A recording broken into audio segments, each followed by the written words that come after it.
So it is 7:07 p.m. on Monday, November 23rd. I'd like to call to order a special meeting of the Wausau Board of Education. Second on the agenda is project relaunch update, and Dr. Hiltz will share an update with some recommended motions. Yes, thank you.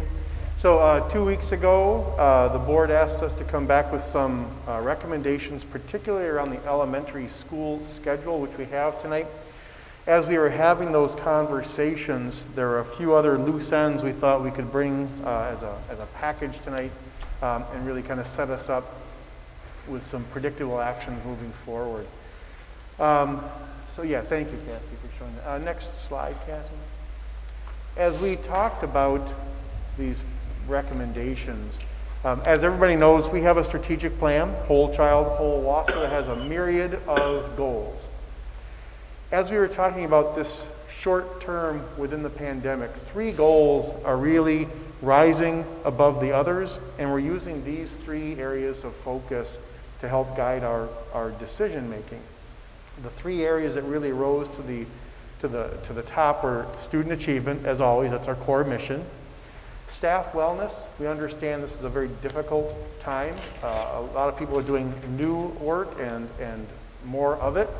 And so that became a higher priority. And of course, service to our families. They need us.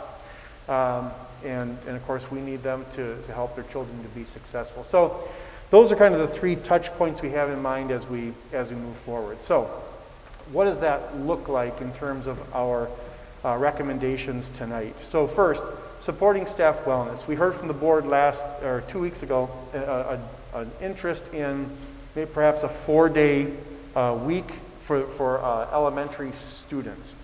So we were exploring that. And as we did that, we were really, again, kind of taking a comprehensive look at our whole system.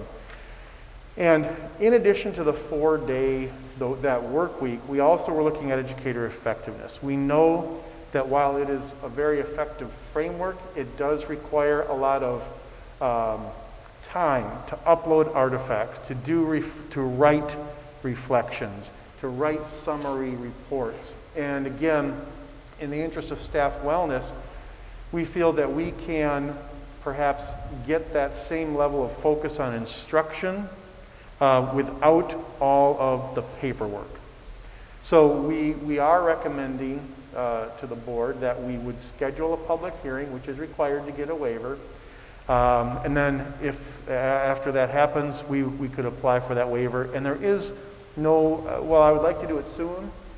Frankly, in conversations with DPI, they've really said we could do this even at the end of the year if we wanted to put a number of waivers together.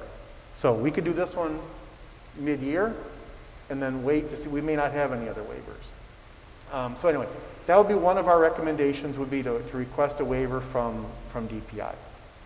The second recommendation around staff wellness really revolves around the elementary work week. The board obviously expressed interest in the 4-day. We talked about that, and I will be honest that administratively we're mixed on that. As I looked at staff wellness, we thought that the educator effectiveness was a really important piece, and we certainly recognize that the amount of time that elementary teachers are putting in is it's being added to by covering for their quarantined or absent colleagues. There's more student supervision because students have to come into the schools right away. And of course, there's some time associated with instructing quarantine students. I think we're all in agreement that is additional time pressure that's being put on our elementary teachers. As we talked about it, we also, again, we talked about how many days would be adequate. One benchmark piece of data is we talked to the other districts in our region. Eerily, we have all developed a very, very similar system. Elementaries are all doing both split virtual as well as in person. They've separated those students. You've heard about Stevens Point, who's closing down between the 2 holidays. Their main reason for doing that, and they don't mind that we share this, is really to do what we did a few weeks ago, which is redo all their class lists to separate virtual students and in-person students and reassign all their teachers. As it's not really for the number of illnesses per se. So all the districts in this region in the Wisconsin Valley Conference have the same elementary and a very similar secondary schedule. Some sort of cohorting, some kind of a day off in recognition of teaching both virtual and in person together. So anyway, with all that perspective, some of our peer districts, we're calling them, don't offer any days. They just go straight 5 days. Some districts offer 1 day a quarter, and then a couple of others offer 2 days per month. As we talk about supporting staff wellness, but also supporting service to families, that's where our recommendation came. Don't know what the board wants to do with that. I know there's a significant interest in 4 days. Just want to let you know kind of how we got to this recommendation. And then of course secondary schedules wouldn't change at all. Those are working well. If I could do the next 2 slides, then we can kind of talk about this as a package, if you will. So again, that core mission of student learning, achievement, and success. How do we, in this time, balance wellness and service and student achievement? We think that, again, we have got to really re-emphasize on goal A4, which is to raise student achievement. If you might recall that the goal is to raise the number of students who meet or exceed benchmark achievement levels by 30% by 2023. We want to re-emphasize that. We don't want to change that goal. We understand there's a challenge, but that's a board-approved goal. We want to continue to pursue that.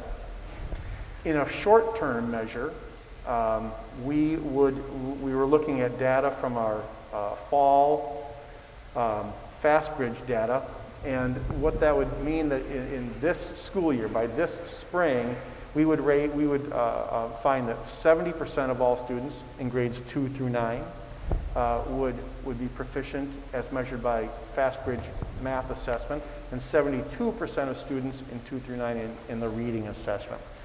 So again, keeping that right in front of us, that goal, and keep pursuing that. That's one thing we would be doing.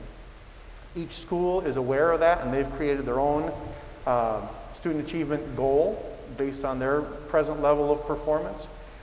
We do feel that that face-to-face instruction is an important piece for student achievement. That also informed our previous recommendation. And then, of course, if we're removing EE, now we're really asking our principals and our teachers to be creative. How do we keep focus on instruction? How do we keep focus on student engagement and again meet those achievement goals? So use of the professional learning communities, continued use of observations and coaching, right, that relationship.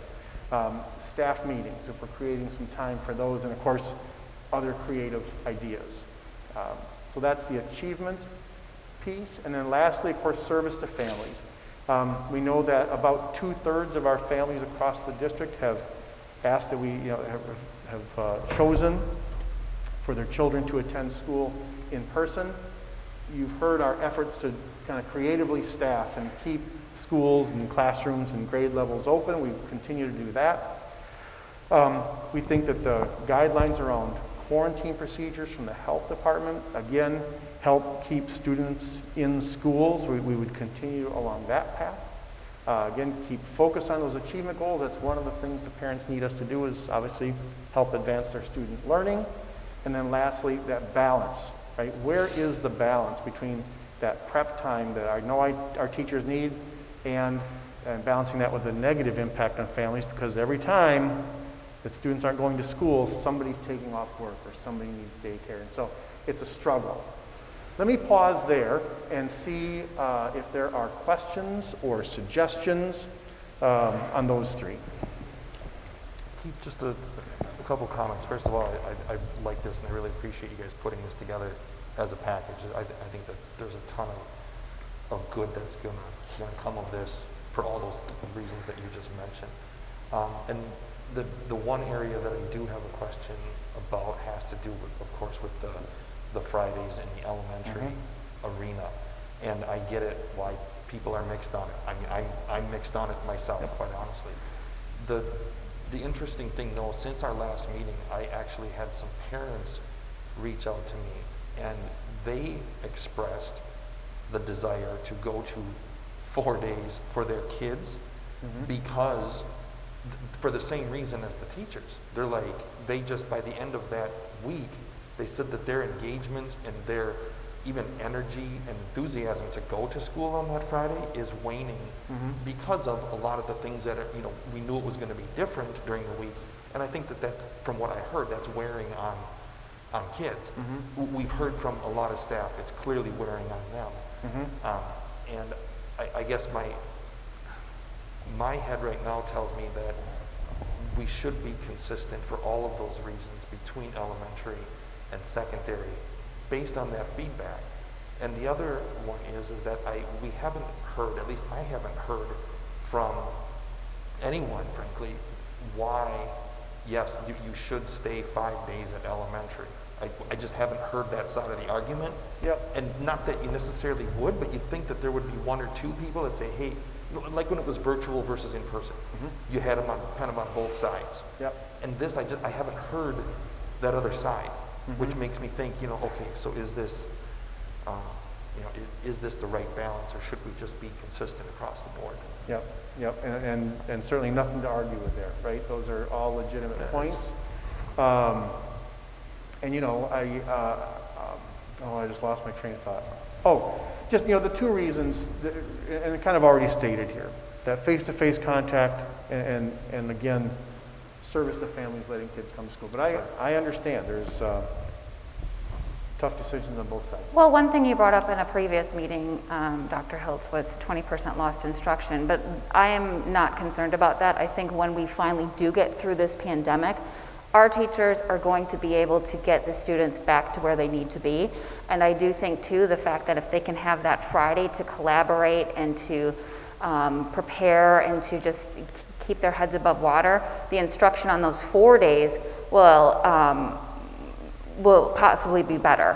So a few comments that I have is I'm very grateful to see this educator effectiveness waiver. I think that's so critical. I know it does require board support, so I'm not sure if that's before or after a public hearing, but I don't know that we would need to wait till the end of the year and see about other waivers. I would support moving forward on that one, and then we see what else down the road.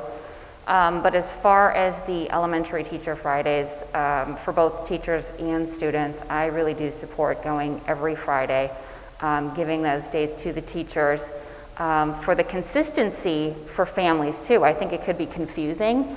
And Pat mentioned the students that are in person and these non-negotiables that they have, whether it's, the constant hand sanitizer and the masks and the staying in the seats all day, but also for our virtual learners. By the time you get to that 5th day, those are long days of virtual learning. And I think everybody could use some respite. So I certainly support 4 days consistently for elementary, and I'm very grateful that you did the work to develop this, but we continue to hear a lot of concerns, and that's where I'm coming at on this. Yeah, there's a couple of things I'd like to add to that, and one is that it isn't really a full 20% loss. The teachers will still be available for remediation just like they are in the secondary education. The teachers will still be in the buildings. And we can, of course, run the hubs on Fridays, too.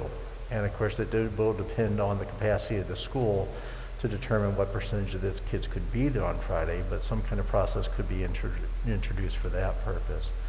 So I think those are all things that we want to keep in mind. And we have been hearing from parents who have said, yeah, they don't want their kid on the screen that 5th day. They'd like to give their kids a little bit of a break there.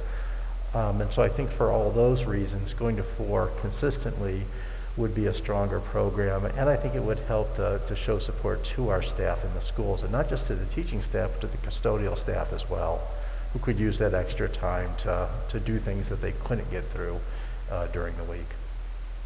One of the things I noticed is the proposal is only through January, and we have some weeks in the next 6 weeks or so that are naturally shorter anyway because of holidays, and I don't know if that played into it. So for me, that sort of makes sense that in those months where we have shortened weeks anyway, maybe we wouldn't go every Friday. But I think we also have to be careful and not confuse what the staff is asking for, because they're not asking for days off, they're asking for prep days. So if they have a week that's already short because the Friday is a holiday, that isn't necessarily a good thing. That still means they don't have any prep then, unless we want them to work on a holiday. So I kind of went back and forth in my mind on that, but I think I do lean towards the just the consistency of Fridays. I think we make up for the instructional time, like others have said. I too have heard from some parents who have supported it as well, although with the caveat I will say that those are parents that have the ability to have supervision for their child at home. A parent who doesn't have that ability might not feel the same way. I have some worry of where the students are on Fridays, because I do think that we've shown with our infection rates that it is safer in school than it is when they're in a daycare or some other setting without masking and without distancing. So that worries me, but in the end, I just think those Fridays are needed. Thank you for being off here. Guess I'll have to use my outside voice. Thank you for reconsidering the EE. I think that is, and I was pushing that hard because of the fact I know all the work that goes into it, both on the administrator side and the teacher side, and I'm very happy that you're looking at that. That's a big load off of them more than anything else. The other thing is, hearing from the elementary level and being somebody that's more at the secondary throughout my career, I'm very sensitive about PLCs. Professional learning communities are very important, and to have that third grade group of teachers get together, fourth grade, et cetera, all the way up, that gives them a great opportunity to get some time back. And I think that's what the community needs to know, is that what was just stated, they're still working, the teachers are still working on that day, that Friday, and they are available if students need more help. So this, I think, I'm strongly in favor of it. Thank you. I also believe there are some PLCs that in the current environment aren't able to meet at all. Like if there are science teachers throughout the district or other areas where they end up filling in their school when someone else is absent, they may not be able to meet with their professional learning.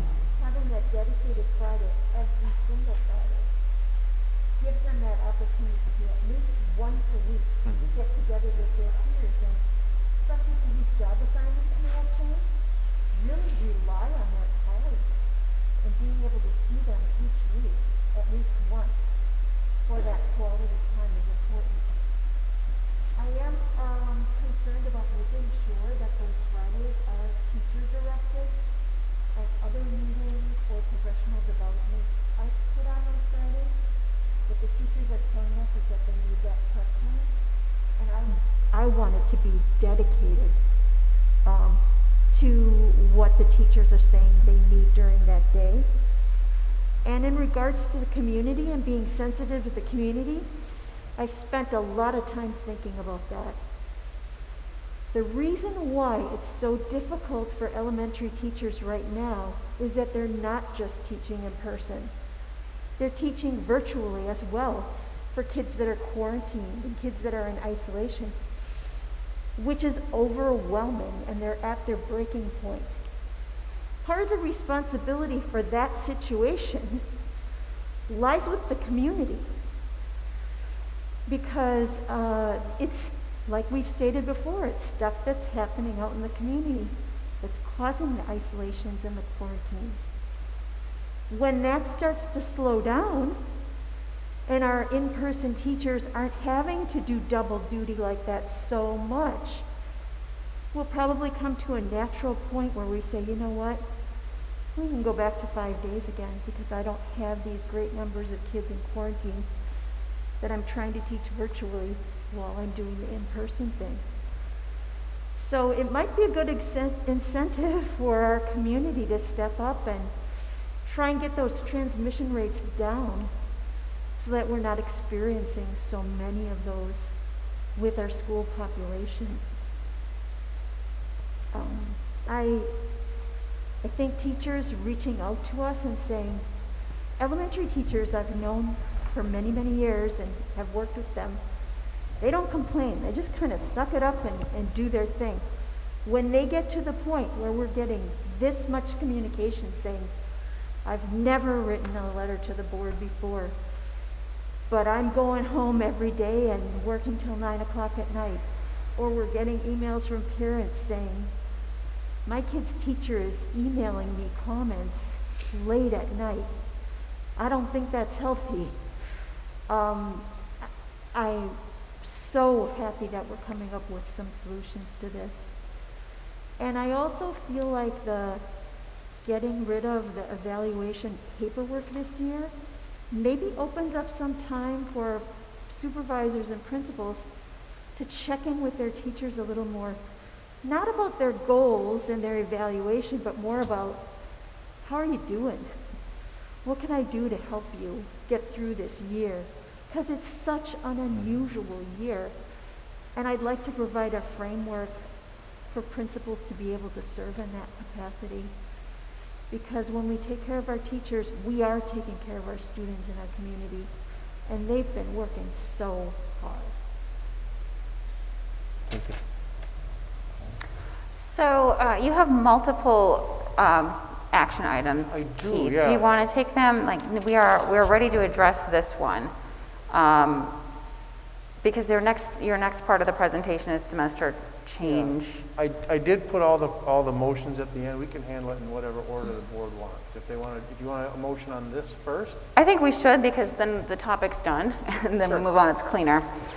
So Dr. Hiltz, I am hearing support. I'm going to change your motion because, and we'll see, but I'm hearing support for changing the elementary schedule to Fridays being teacher professional days. And so I'm going to make a motion to approve changing the following Fridays, starting with December 4th, to teacher professional development work days in grades PK through 5. Question, clarification. Mm-hmm. Do you want to put an end date on that? Lance mentioned that I went through the end of January. It was toward the end of the semester. We don't know what's going to happen with the virus. Do you want to do that through the end of the semester or the end of January, or what's your interest in? My suggestion would be don't put a specific end date on it. That doesn't mean that we couldn't later change, like Beth said, if something came up. But Right, rather than having an naturally. end date that we then have to then debate again, Again, that would be my suggestion. I Did we share put that. Did we put an end date on the secondary schedule? I'm sorry. Did we put an end date on the secondary schedule? No, we did not. Let's stay with Then I that. would It's basically just be changing, consistent. yeah. Good. So I'll make that motion then. A Second. Okay. All in favor? Aye. Opposed? Abstentions?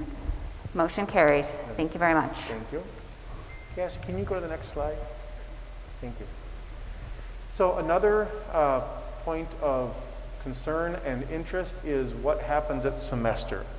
We told parents that they would have an option. We asked them to decide virtual or in person. At the secondary, they're able to seamlessly flip, really. And there's a number of reasons for that, and we could speak to that if you're interested. But what the elementary is much more difficult, as you know. So what we would propose is that, well, one, we don't anticipate a large-scale change. I think people are kind of finding their groove a little bit.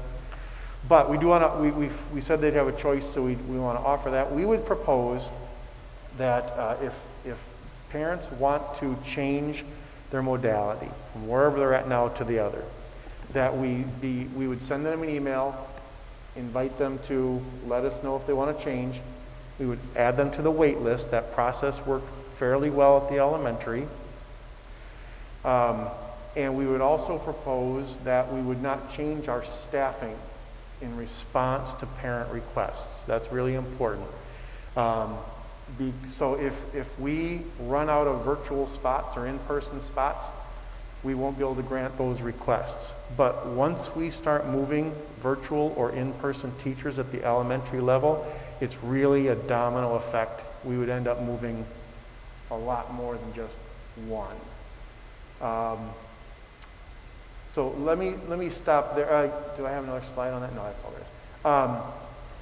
I do speak a little bit to secondary, and I want to speak to WAVE, but let's talk about elementary first. Do people have questions or suggestions around those ideas? I have real concerns about a parent that sees what's going on in this community and seeing, we have a truck at the hospital for bodies, and the rising numbers and the lack of community embracing what they need to do to keep these numbers down.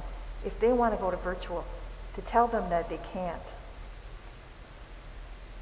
Personally, I just stop sending my kid because it's a safety issue. I mean, we have to put the parents' ideas first for their kids. If they feel their kid is endangered to come to school, to say, tough luck, get on the list. Well, it's not quite that, though, because there is WAVE. So you wouldn't have to stop saying, you could just elect to have WAVE for second semester. I mean, I understand that concern, but we can't go through what we just did with a total restaffing and moving students around and moving teachers around, and I just don't think we can do it any other way. Felt that way 2 months ago also? Do you think there's going to be a larger? Well, I had some parents call me about it, that they were told that they couldn't switch. I think, like you said, that you don't expect large numbers, but I don't expect the large changes either. I think it's because of just the timeline of everything, and then we saw the increase in cases, and we saw families making a change. But I think any of those families that would want to make that change have probably made that change.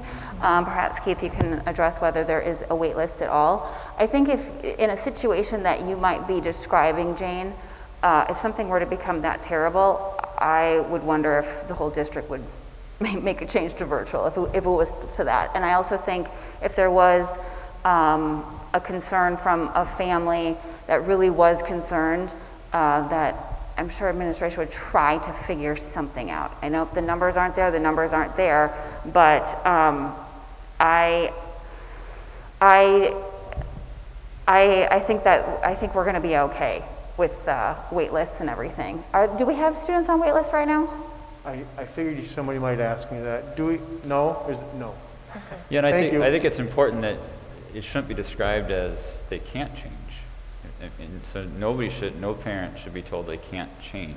They get put on a wait list, and we will make that change as soon as we can. Yes. It's just that we're not going to hire a new teacher because of your request, or move a teacher to a different school, or move a different child out of that room because of your request. We're going to make that request happen as soon as we can.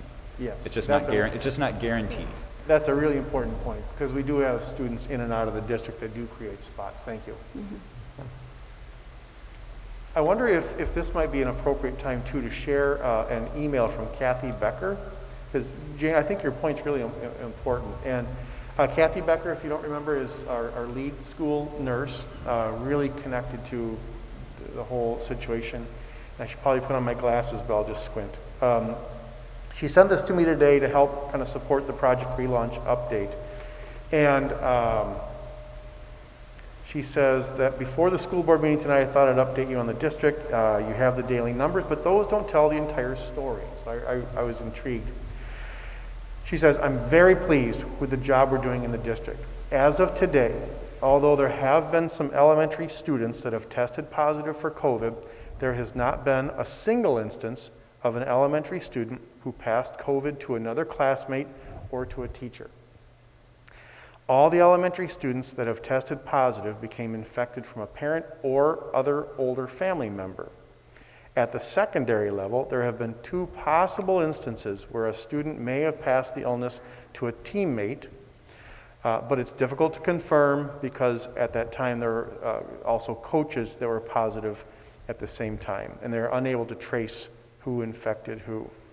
As for teachers, every single one that tested positive did so from contact with another adult family member or from a community exposure. So as we're talking about the mitigation processes and the concerns about numbers, I thought that was a really nice summary of the reality of our situation. So thanks to Kathy Becker for that. And I think that is bringing up the next thing.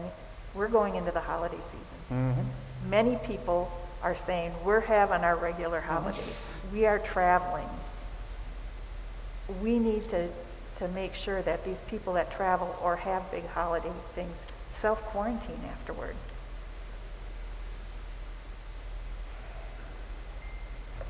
I don't know if the board has an interest in discuss. We've discussed that early on, and we've discussed it a few times throughout.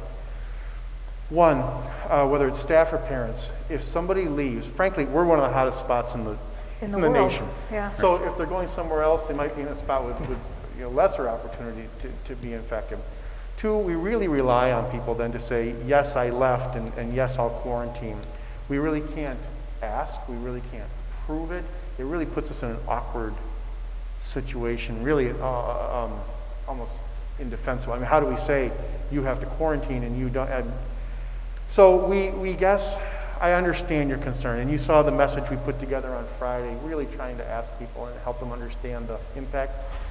I wouldn't propose it. I wouldn't, but I guess if the board's interested in discussing that, we could certainly do it. I think it's a very valid concern that Jane brings up. Mm-hmm. It has to do with a lot of common sense and how individuals do or do not choose to follow some of the guidance, which is, to me, their own decision. I agree with you. I don't know how you enforce it when everybody comes back from Thanksgiving. There was one, I'm sorry to interrupt. There was one regional district who had that kind of a policy, and they're moving away from it for that very reason.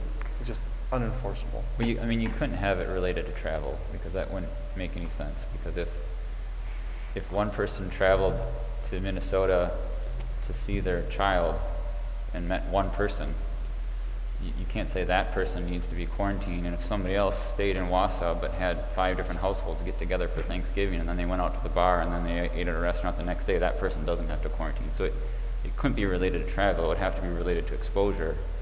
And I don't know how you police that or enforce that. I read that there's a university that's trying to keep 70 students out who didn't follow guidelines, and that's being challenged legally.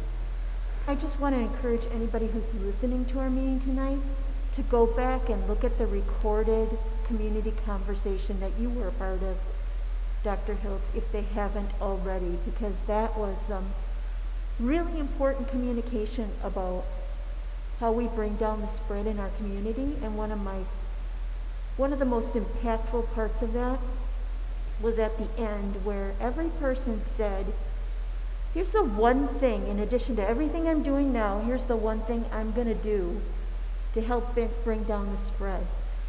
And maybe our community needs a message from the Board of Education. And I, for one, have a son who lives 6 blocks away from me, and a granddaughter and his fiance, and we won't be seeing them for Thanksgiving because it just isn't safe. And I hope that other people in this community, and I know other people on this board, are making sacrifices this year. And partly we're doing that to keep our schools open, because that's a vital service to our community. And the more we can do as a community to stop the spread, the longer we're going to be able to keep our schools open in a safe way. So I just wanted to bring that up. I don't think there's a way to police people and knock on their door and make sure that they don't have only their nuclear family for Thanksgiving dinner. But I do think we set a tone as a board, and you did. You're a leader. You were part of that conversation, and I think our community needs to hear that. Thank you. And Diana White informed me earlier today that, Diana, am I right, about 10,000 views of that conversation have occurred, so Wow. that we can measure. So that's a little bit of reach. That's good. Well, I find it very sad that we cannot rely on the honor system, that we know that there are people out there that are going to have these big family events or travel, and traveling includes eating in restaurants, using restrooms along the way. So even if you're only going to see one person, chances are you're going to be exposed along the way. And that they're going to do that and then pretend like they've been behaving like a patriotic citizen and protecting everybody and your neighbors from this deadly COVID and send their kids back to school. It's just really sad. Well, if they post those pictures on social media, hopefully they'll get called out. Right.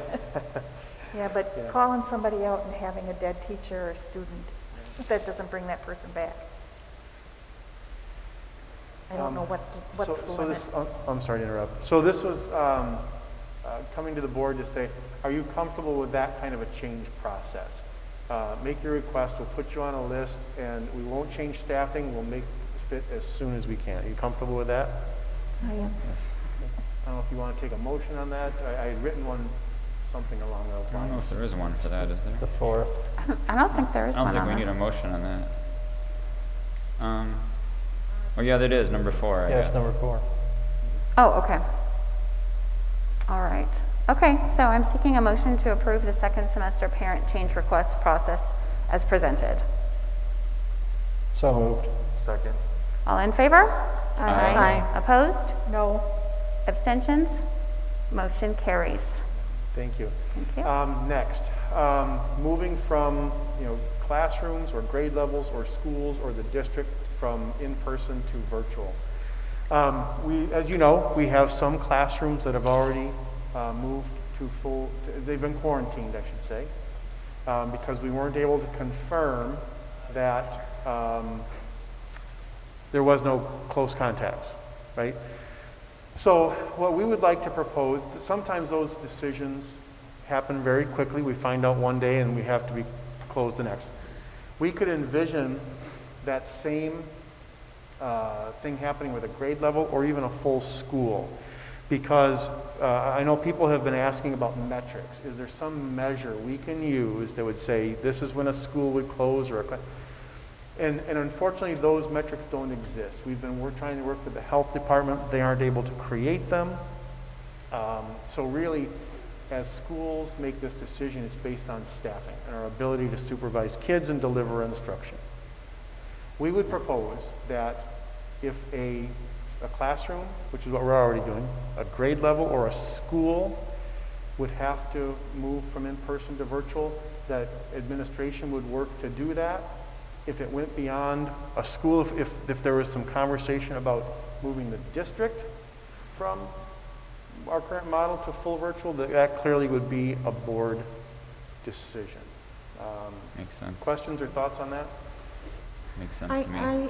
approve that, but I do have some thoughts on the decision-making process, and that's why I gave everybody page 13 of the DHS guide, because it kind of lays out the classroom setup, which is what we're doing.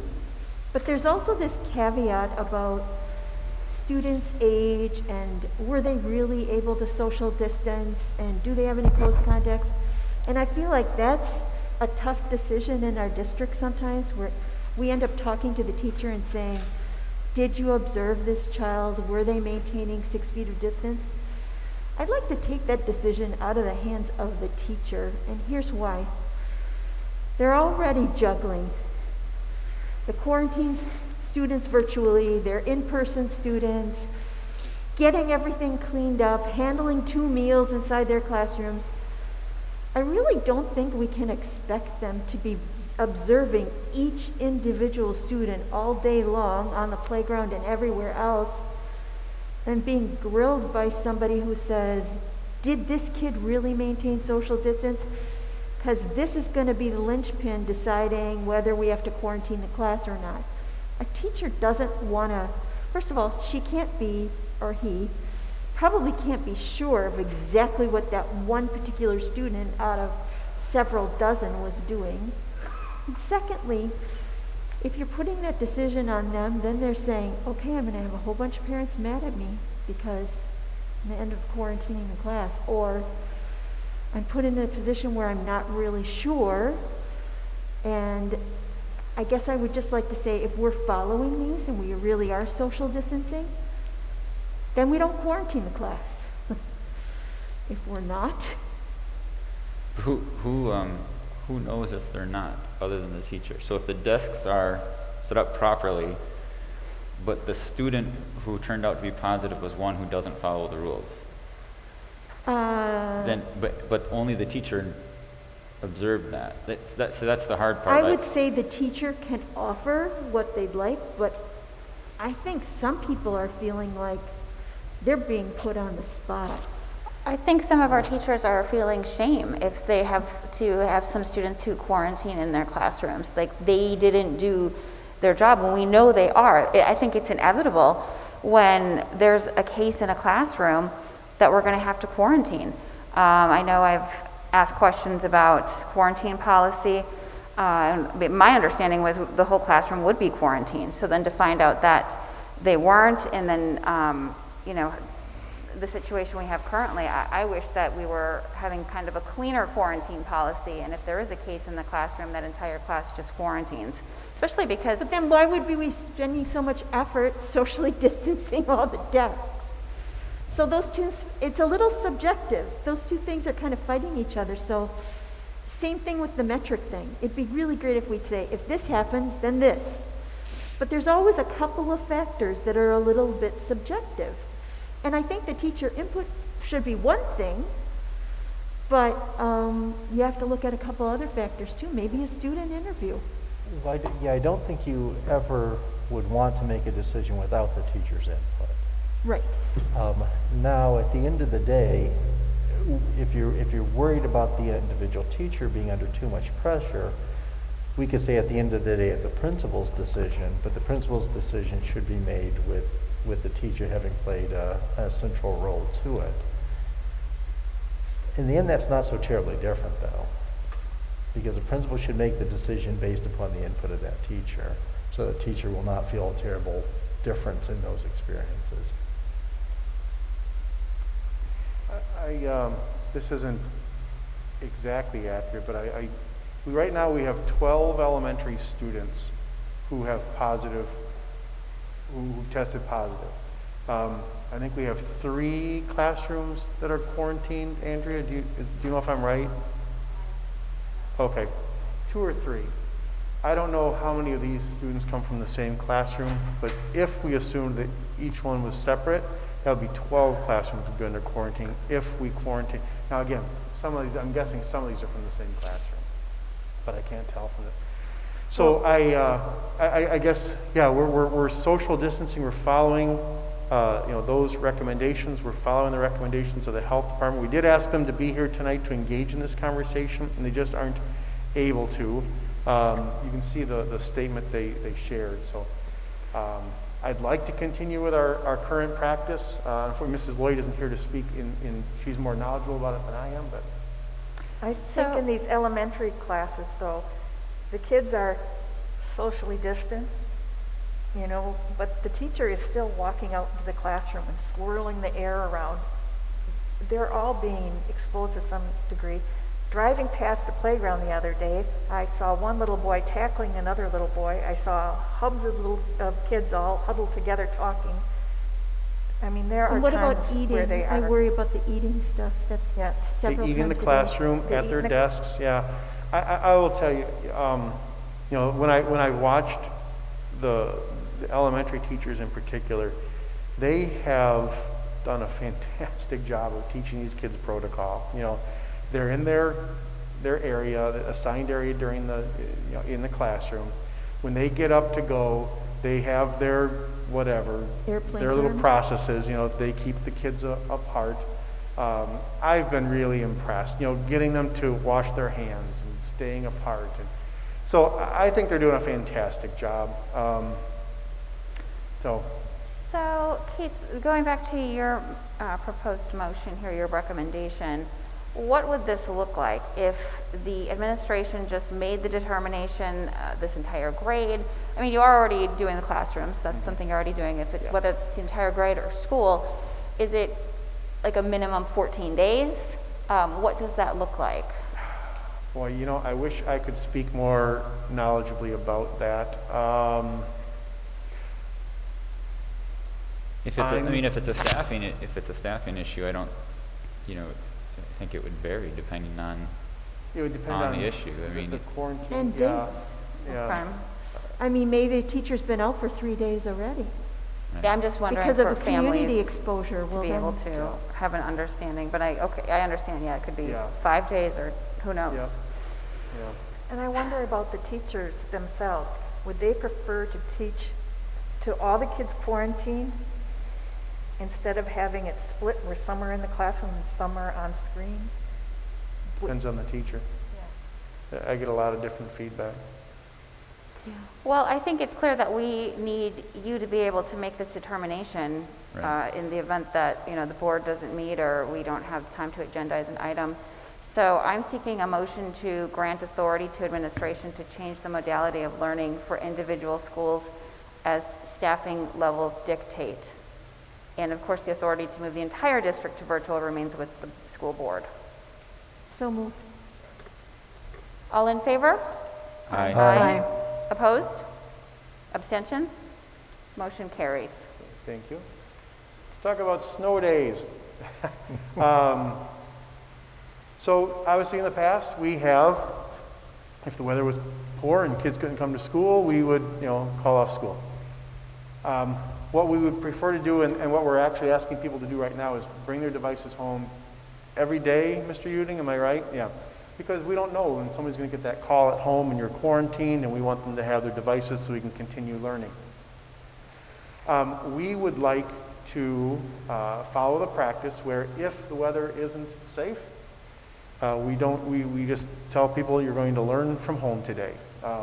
There's a slide. Oh, I'm sorry. What next slide, Kathy? So this is what we would ask. We would ask teachers and other certified staff deliver that instruction from home if they can. If they need internet access and they can make it to the building, come to the building. If they go to another location, somehow they have to have access, right? Internet access. Custodial staff, there's already a plan, they come in. Classroom paraprofessionals would support students from home, right, as they did previously. Building clerical staff can work from home, right, with supervisor authorization or come into the building. And food service would not report unless requested by their supervisor.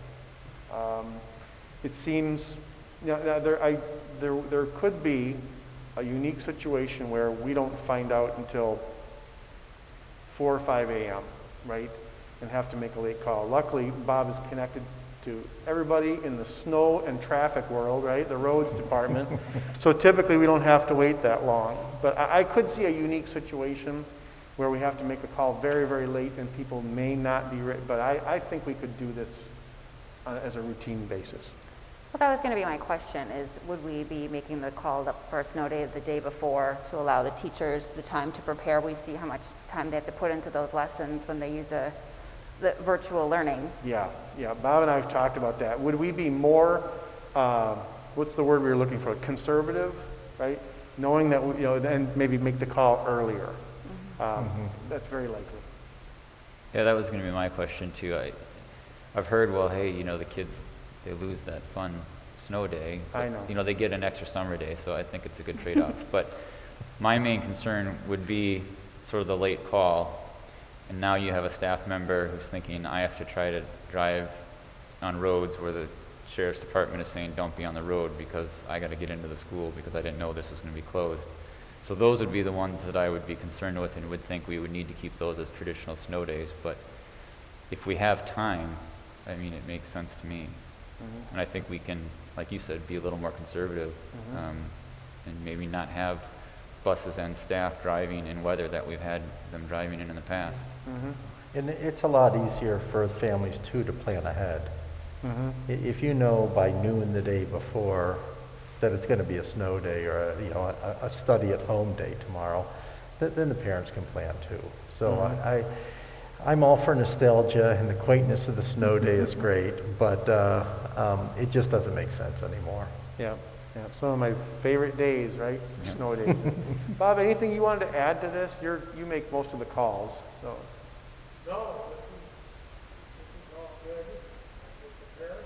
Similar to how we were prepared last February, to be honest with you. We were ready to do this last February. Yep. We were ahead of time. Yeah. John, anything you want to add to this conversation? John and his team really kind of, initially, if you remember, was getting us ready for virtual learning on snow days, and part of the reason we were so well prepared for the spring. Anything you want to add?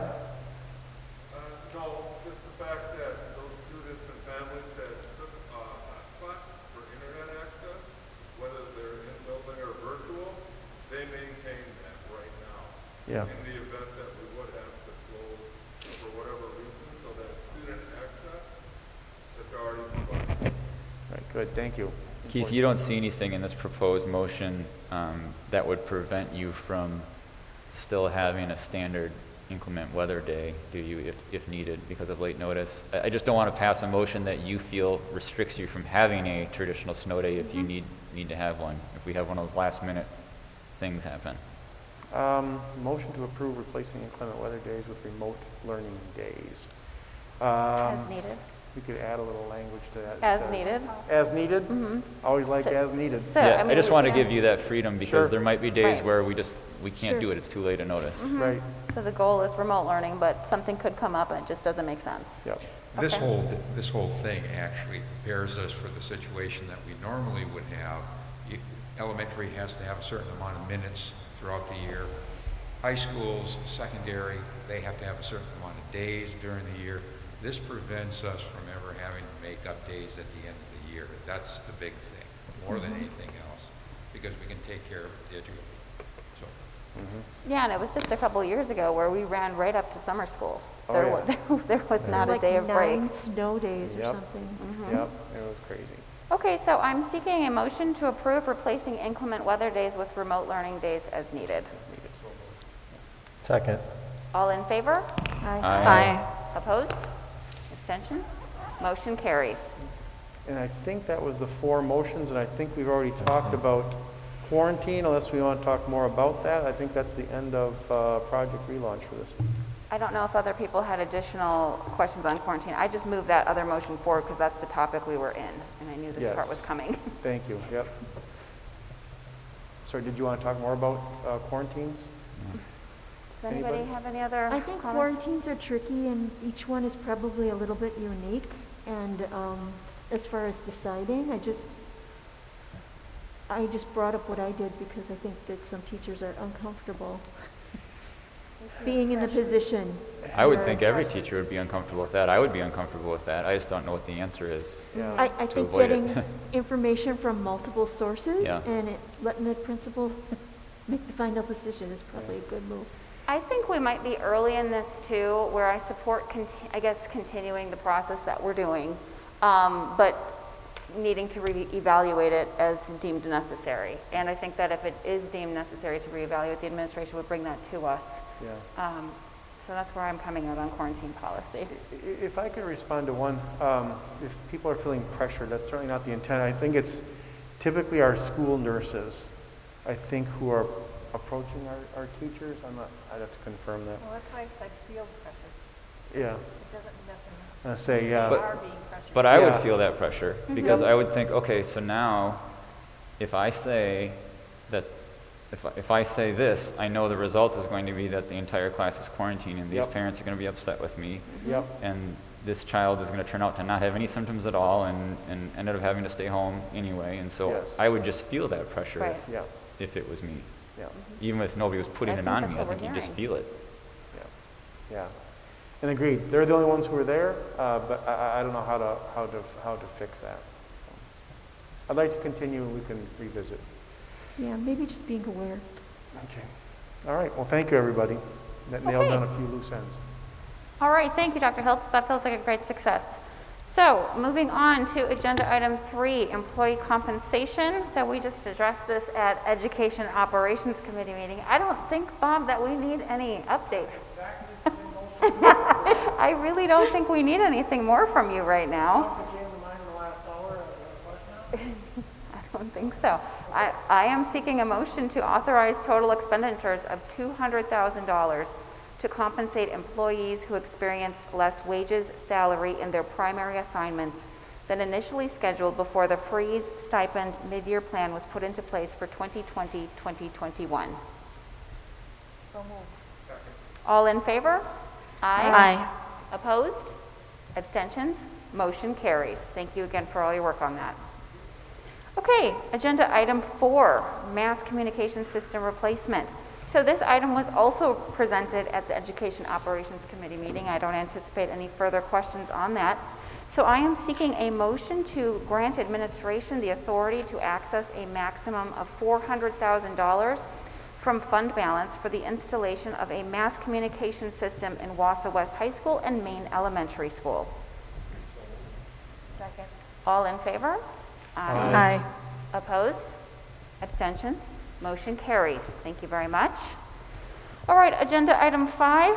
I am seeking a motion to enter into closed session to discuss agenda item 5A, breach of employee contract under State Statute 19.851F. 5B, evaluation of superintendent of schools, State Statute 19.851C, and potentially reconvene in open session if necessary and appropriate. So moved. Second. I see everybody's excited. Lee Webster did sign off at 7:55, so he will not be on the roll call. Okay, Jim Boucher? Yes. Jeff Lee? Yes. Paolo? Yes. Beth Martin? Yes. Jane Ruth? Yes. Lance Strauss? Yes. Tricia Zucker? Yes. Okay, so we can make our way down there. If you need to take 5 minutes or so, please do, and I will see you in a few minutes. Yes.